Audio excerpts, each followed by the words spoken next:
Welcome back to Problem Solving Strategies used by Singaporean teachers to teach their students how to think and solve problems.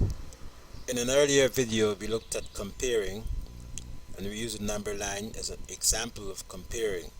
Now we look at another strategy. It's called sequencing. Now, a sequence shows the order of a series of numbers. Sequencing is a form of thinking skill that requires the student to place numbers in a particular order. Now, in any sequence, you may have different number of terms, different types of terms. The terms refer to the numbers in a sequence. Let's see an example.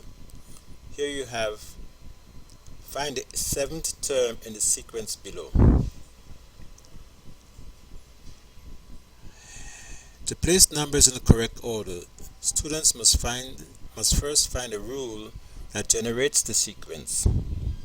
So you have to search for a rule to create the sequence. In a simple math sequence, students can either add or subtract to find the unknown terms in the sequence.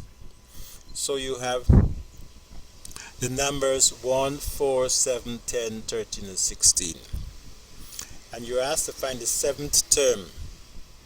Find the seventh term in the sequence below. Seventh term.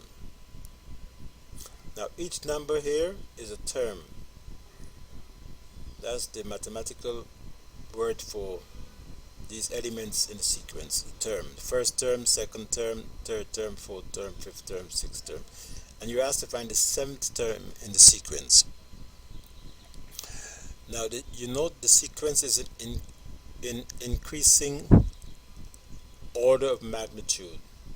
It increases 1, then the next number is higher than 1 is 4, then the next number is higher than 4 is 7, next number is higher than 7, the next 13 is higher than 10, 16 is higher than 13, and so on. So you know automatically that this number here has to be higher than 16. But how do you find that sequence? Well, one way to do it is to look at the first and second term and look at the relationship between the first and the second term. The first and the second term, if you subtract the first term from the second term, you get 3. When you subtract the third term, when you subtract the second term from the third term, you get 3. When you subtract the third term from the fourth term, you get 3. 7 from 10 is 3. 10 from 13 is 3. 13 from 16 is 3. So you see there's a pattern. And the difference between the two consecutive terms is 3. So you just add 3 to the 16 and you get the 19th, the seventh term, which is 19. The seventh term is 19. So this is one of the ways, one of the thinking strategies that Singaporean teachers use when they're teaching problem solving strategies, the strategy of sequencing.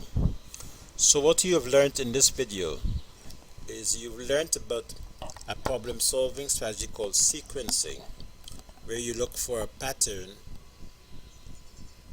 and you examine the order of a series of terms or numbers and you use that to solve the problem.